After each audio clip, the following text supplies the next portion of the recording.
Welcome to Bristham Chronicles, where stories come alive through sound. Tune in for immersive tales that ignite your imagination, one story at a time.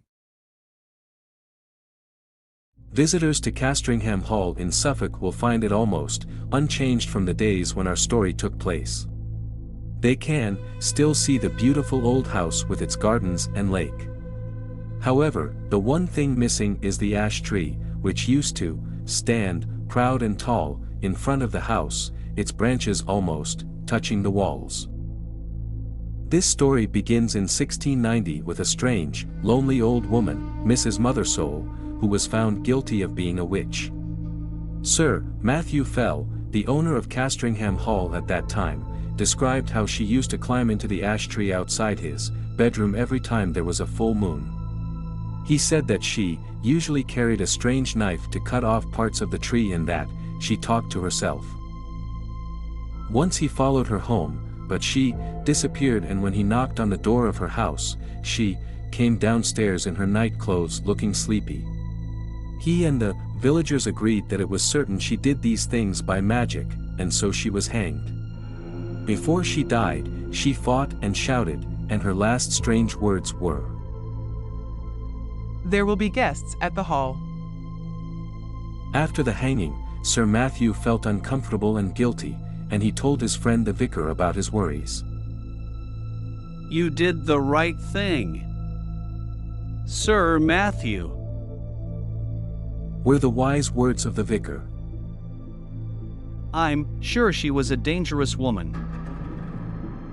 Sir Matthew felt happier. That evening, Sir Matthew and the vicar went for a walk in the gardens of Castringham Hall. It was the night of the full moon. As they were returning to the house, Sir Matthew pointed to the ash tree in great surprise. "What kind of animal is that, running down the ash tree?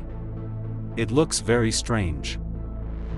The vicar only saw the moving animal for a moment, but he thought that it had more than 4 legs.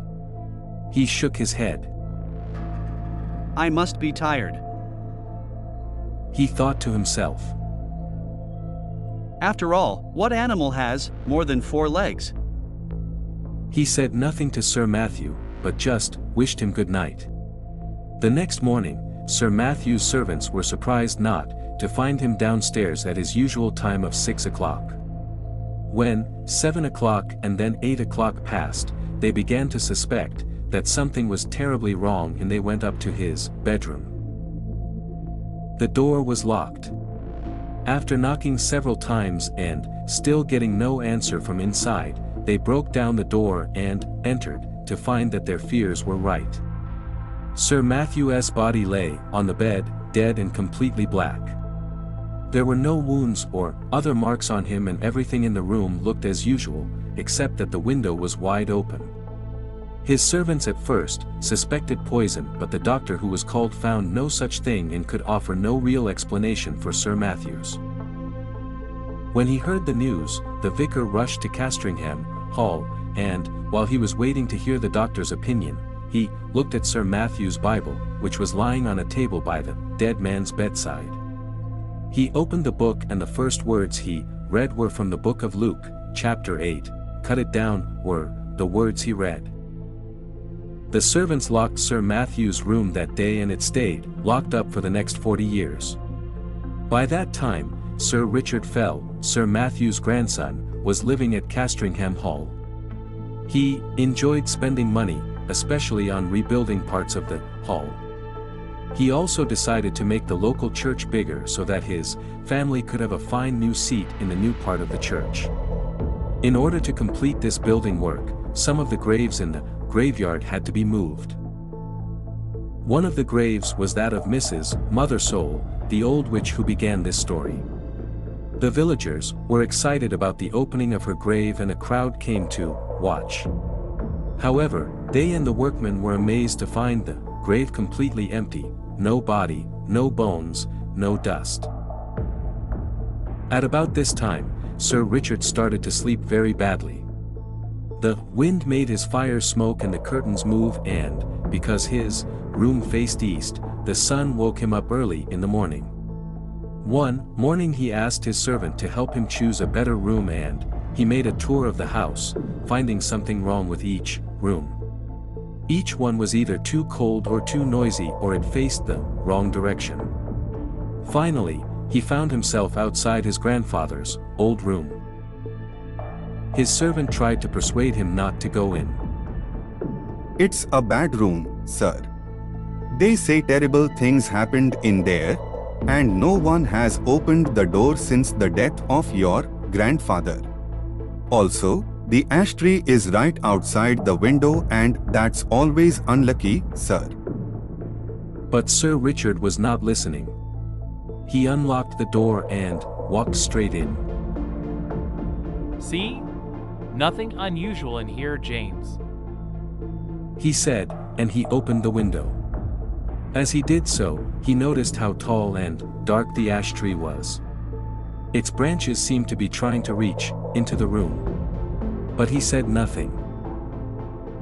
At that moment, a stranger rang the bell at the front door of the hall. The servant brought him up to the bedroom, where Sir Richard was standing, looking around him at the old paintings and old books. I must apologize for interrupting you, Sir Richard, said the stranger. but please allow me to introduce myself. My name is William Crome. My grandfather was the vicar here in your grandfather's time. I have some papers to deliver to you. Delighted to meet you. Said Sir Richard.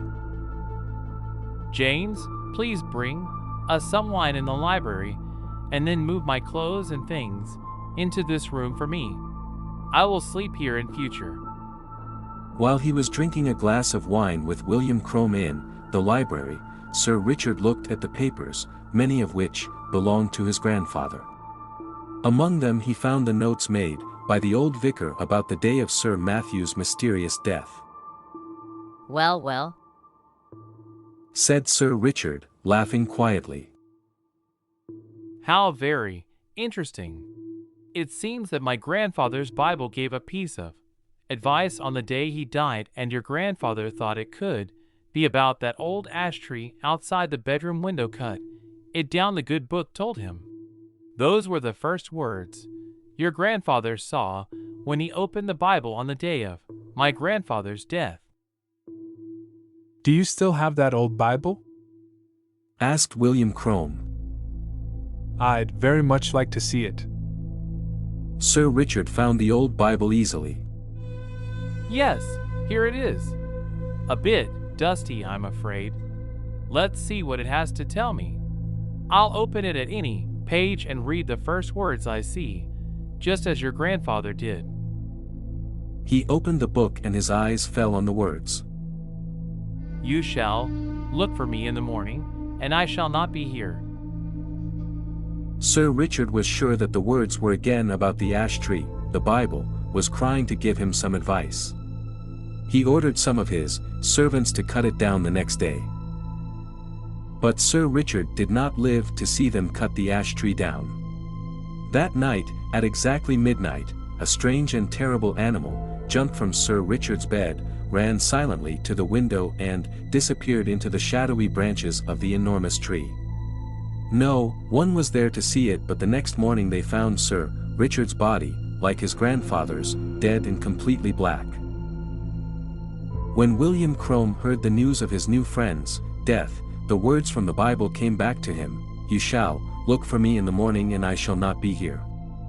He immediately hurried to Castringham Hall, where he found the family and servants crowded round the ash tree. Sir Richard's last orders were that we should cut down this tree, explained James, and then, in a quieter voice, he went on. And there's something very strange about that tree, sir. Very strange. It's hollow, and they say something lives inside it. The gardener put his ladder against the tree and climbed up to look inside. As he held a light over the hole, his face suddenly looked so terrified that several of the people watching from below screamed and turned to run. The gardener himself fell off the ladder, dropping his lamp down into the hollow tree, which quickly caught fire. As the tree started to burn, the crowd saw an animal run from the tree. They screamed in horror as they saw its shape and size. It looked like an enormous spider, about the same size as a man's head and covered all over with gray hair. Look, there's another. And another. Someone shouted. For a long time the men watched these terrifying animals trying to escape from the fire one after another, and then they killed them with sticks. At last, the fire burned itself out and William Crome, James, the servant and some of the braver people went to look inside the blackened tree. There they found the bones of a human being. The doctors who examined it afterwards said that it was the body of a woman who died around 1690, the year that old Mrs. Mothersole was hanged. I hope you liked the story. And for more stories like this, please support us. And please like, share, and subscribe to the channel.